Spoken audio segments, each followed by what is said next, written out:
It's Game 3 of a 3-game series between the Yankees and the Rays. The Yankees are trying to avoid the sweep, and they look to Domingo Germán, who is facing off against Corey Kluber. Also, the Major League debut of Oswaldo Cabrera. My recap, your reactions, coming up next. This is Yankees Game Night.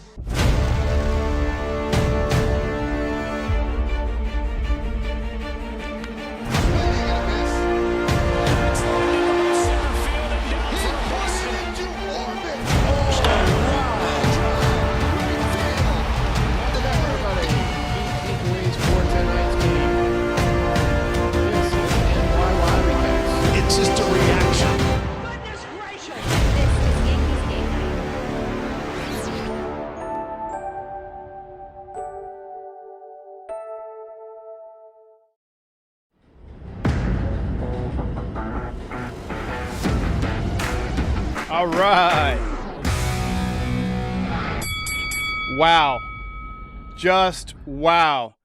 Talk about snatching victory from the jaws of defeat.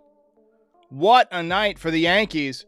Hey, first of all, before we get to the recap, and this was a great game to recap, let's pour one out for Dellin Betances. He retired from Major League Baseball today. One of the best Yankees relief pitchers of all time. So really good career for him. So for the past several weeks, the Yankees have been playing so poorly that it's been tough for me to get excited for games. It's been like looking forward to going to the dentist to get a cavity filled. You know the pain is going to be acute. It's just a matter of how bad it is on any given night. But tonight, the Yankees broke through in an unbelievable way. Unreal.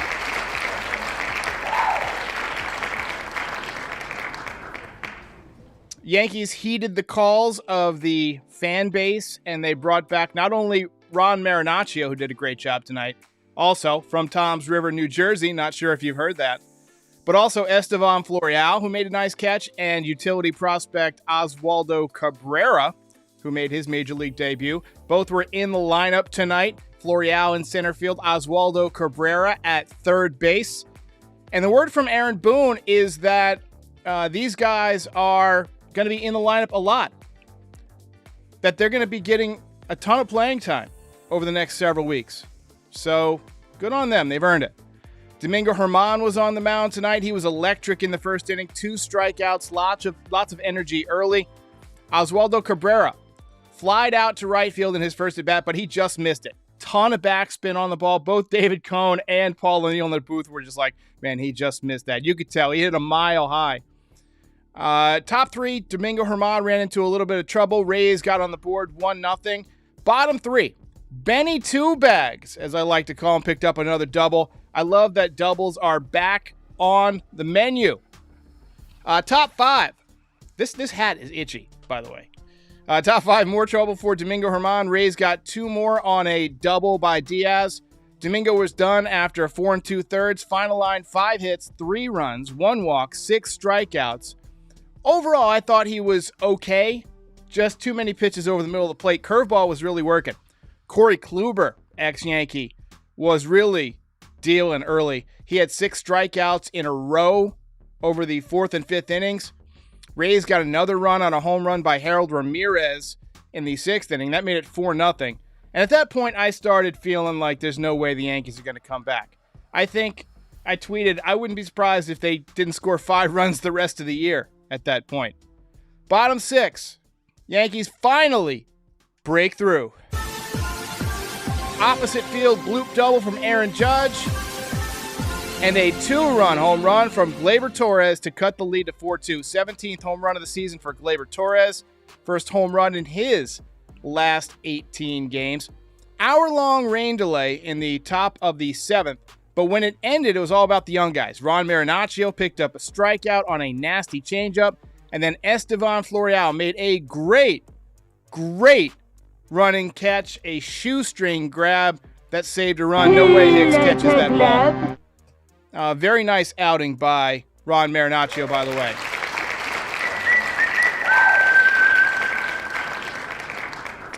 Bottom 7, DJ LeMahieu pinch hit for Estevan Florial, picked up an opposite field single. Good to have him back. He's going to be in the starting lineup tomorrow. Couple of batters later, Judge walked with the bases loaded to cut the lead to 4-3. 101st RBI of the year for him. Next batter was Gleyber Torres, but he banged into a easy inning-ending double play. On the first pitch he saw, that killed the rally. Bottom 8, Anthony Rizzo. That ball is high. It is far. It is gone. Big, clutch, game-tying solo home run for him. 28th home run on the season. And that's big because he has not looked good since the second back injury. So maybe he's coming around. Very nice inning from Scott Effross in the top of the 9th. And then for some reason, Aaron Hicks pinch hit for IKF in the bottom of the 9th. He struck out, of course. And then Judge tagged one to deep center with 2 outs and almost walked it off, but it came up just short. Oh, there goes gravity. I thought that was the Yankees' chance right there, especially when in the 10th, Effross got the first hitter, and then Boone brought in Aroldis Chapman, who had no control. He walked 2 guys in a row, then he got 2 quick strikes, and then allowed a bases clearing double. I tell you what, Chapman folds like a cheap suit, doesn't he? I thought we were done right there. But bottom 10, leadoff single, followed by a walk, and then Josh Donaldson. That ball is high. It is far. It is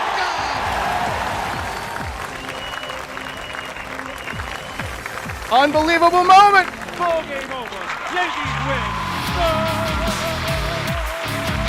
Yankees win.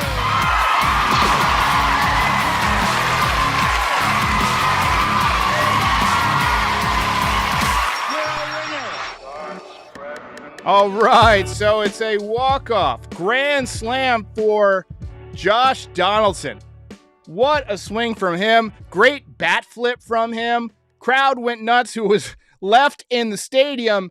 And of course, you hit a walk-off grand slam, you got to get the belt. Let's go.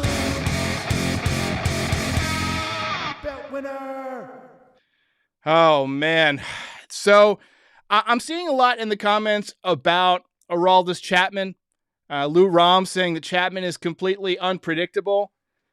I know there's a lot of reasons tonight to be upset. I mean, there was a lot of things that went wrong in this game. But the fact that we won, we avoided the sweep, we came up big in the 10th inning, and after allowing a 3-run inning, you could have been completely demoralized, but this team fought back. So I'm going to say that's a great sign. And look, yeah, Chapman did not have a great night. He had a miserable night, as he often does these days. But I'm going to stick with my optimism, and I'm going to agree with Kurt Boneshans here and say perhaps this was the moment. All right, let's take a look at that box score. It's pretty late. I don't want to keep you guys too long tonight, but I do want to go through the box score while we got everybody on.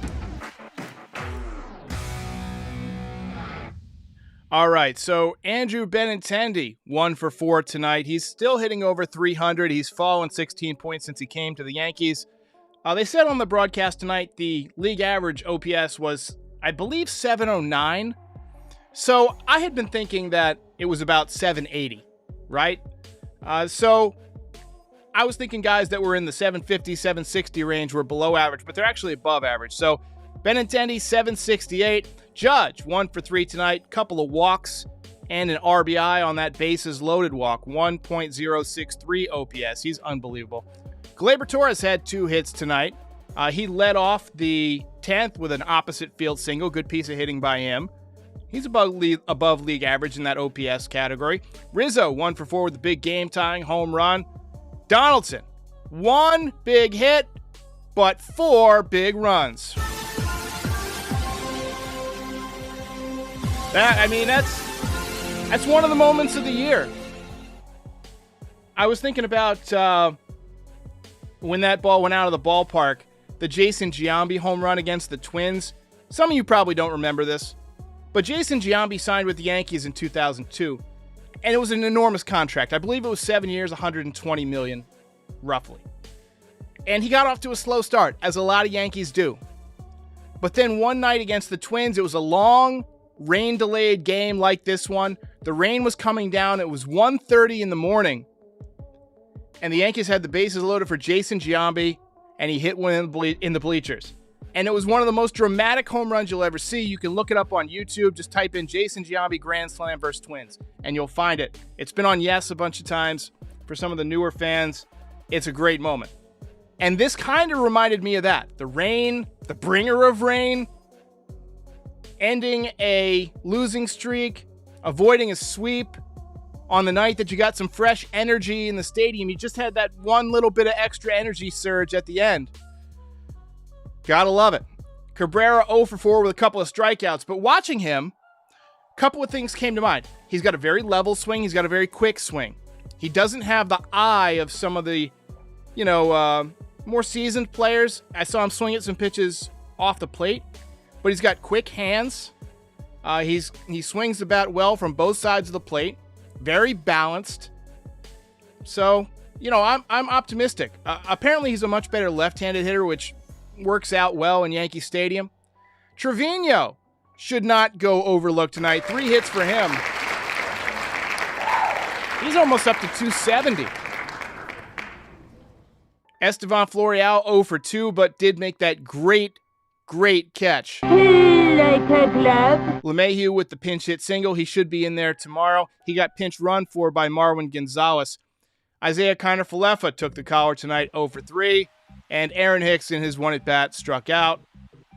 Taking a look at the pitching, the Yankees ran 6 pitchers out there tonight. Domingo Germán was a starter. We talked about his outing, 6 strikeouts. Lucas Litke served up a home run. Trevino worked a third of an inning, gave up a hit and a walk. Gotta say, not that impressed by Trevino so far. Marinaccio, 1 2/3 of yeoman's work tonight. I believe we've given him 2 rounds of applause, but is well worth it. Efros, 1 1/3 tonight with 2 strikeouts, and Chapman, horrible night, but gets the win. That's baseball, Susan. All right, let's get back to your comments here. I'm sure I've missed some super chats and things like that. Mike D says we got to win 11 in a row now. I would definitely take that. I was thinking about that today, that it would be awesome to have a win streak again. The win streaks are so much fun. There's a lot of new subscribers onto this channel over the last several weeks, and I promise you, it's fun when we're winning. It's not depression and group therapy every night. Matt Sheridan says, I feel like every Yankees fan ages 5 years when Aroldis Chapman is in the game. Junior Karoma says, what a win, man. I wholeheartedly agree. Yeah, baby. Orlando says, I need a diaper when Chapman comes in. Yikes.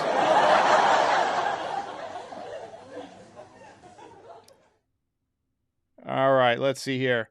Prime Ghost says, Hicks needs some glasses. It's interesting.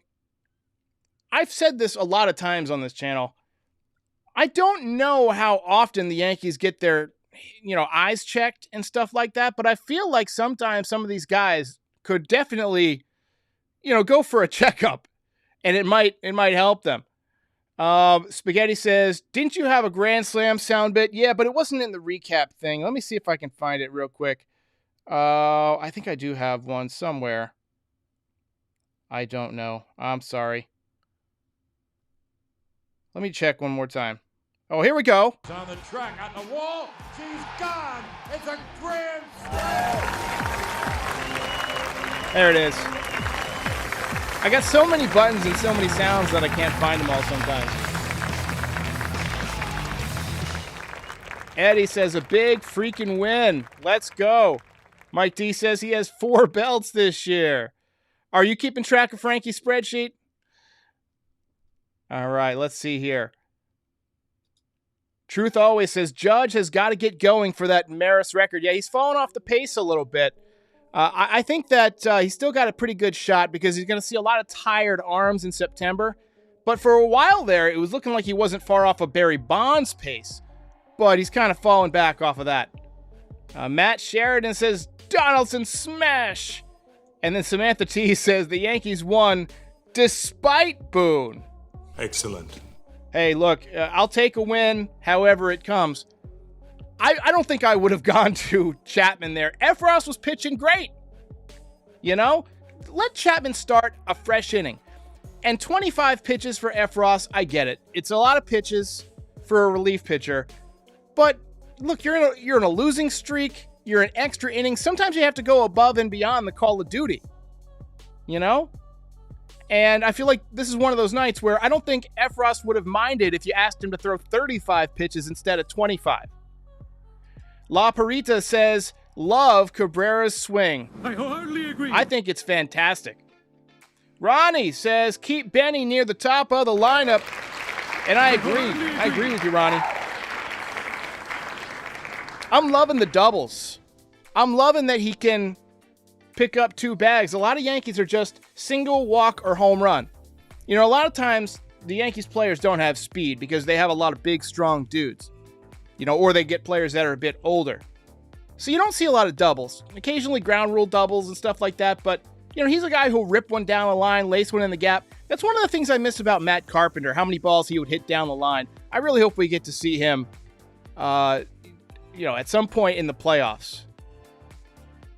Home Plate says, what do you have against Trevino? No, not Trevino. Trevino. Not Trevino, but Trevino, the relief pitcher. He just hasn't had any good outings lately. I mean, he's...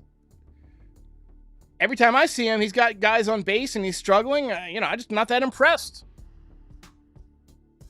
Frankie Baseball says, I've noticed that my channel does better when we lose.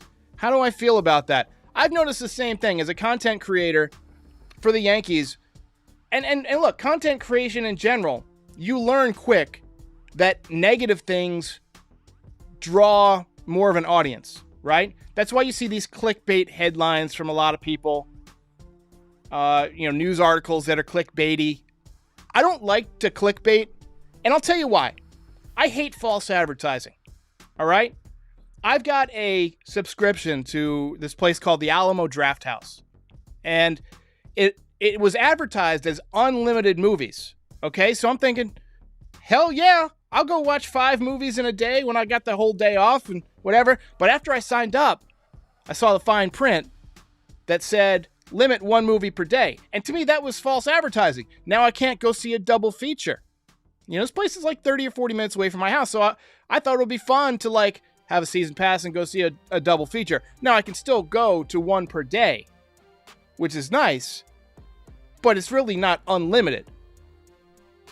So anyway, that's just my little rant. Michael Marsusili, I can't say that, says Hicks needs to be DFA'd, and I think you're 100% right. Hey. There's been a lot of teams that have DFA'd players lately or cut some salary, and the Yankees have done it in the past. They DFA'd A-Rod, they DFA'd Teixeira. Those guys retired essentially, but essentially they told them, hey, look, we can't carry your roster spot anymore, and I think that the roster spot is worth more than Aaron Hicks, same way it was for Joey Gallo. And by the way, Joey Gallo, 2 of his 3 home runs, I didn't realize this until I read it a little bit earlier, have come against position players. So he's not exactly tearing the cover off the ball out there.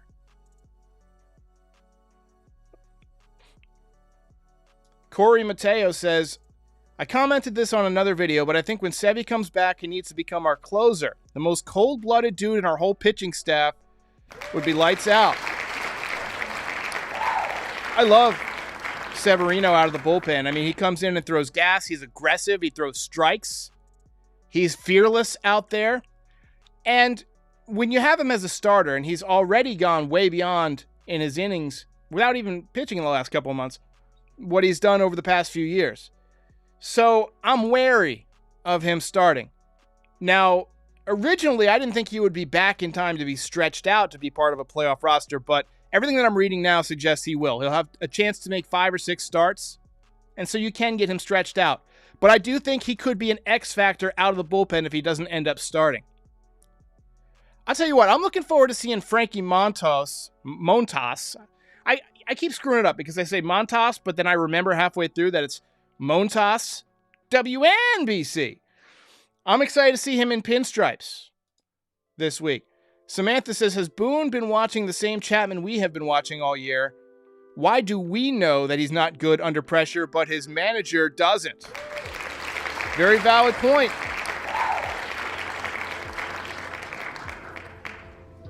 Mike D's bringing up the Gallo thing. It's easy to hit position players, man.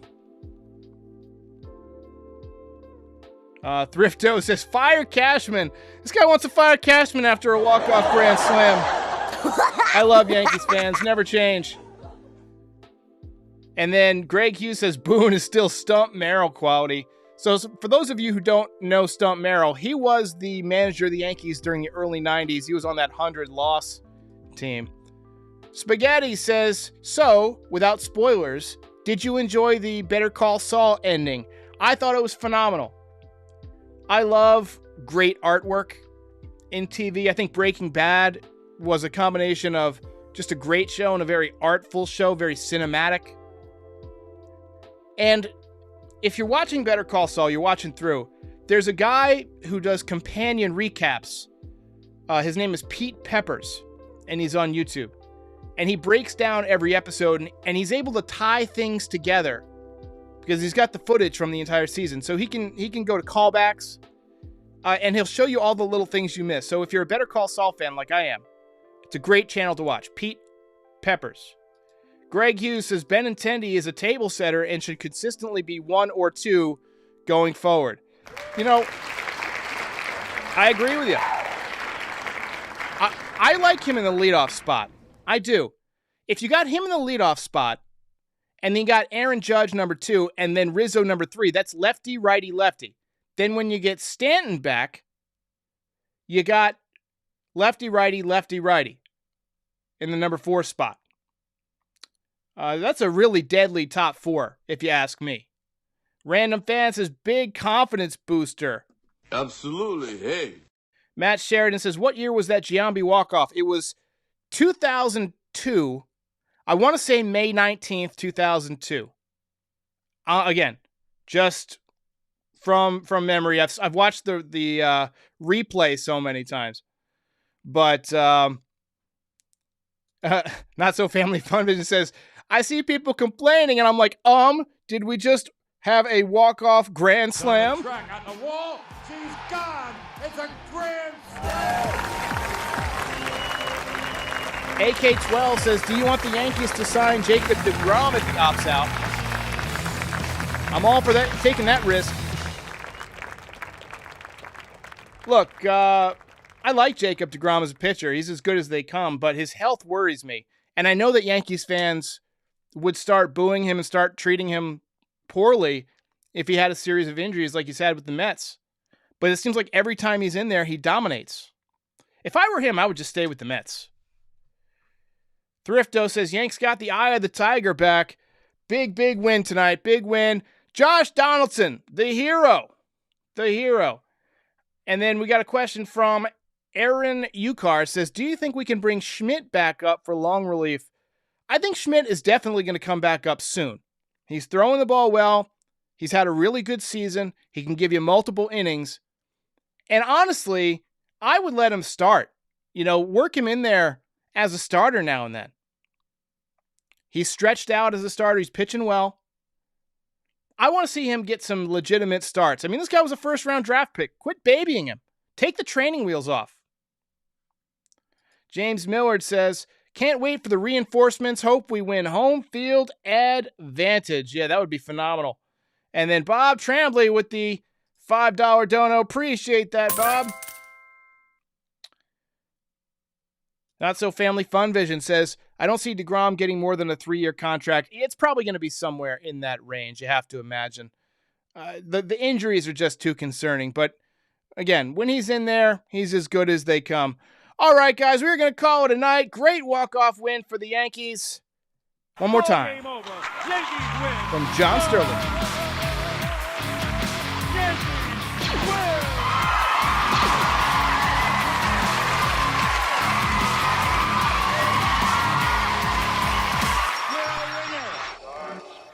Stormer says, do you think we call up Peraza tomorrow? I don't think we call him up tomorrow, but I do think that, the footsteps are getting louder. He's on his way back soon. And then final question says, Parks and Young, why is Herman in the rotation instead of Schmidt? Just track record. He's thrown more big league innings, a little bit more developed. But, I really think that Clark Schmidt could get the job done.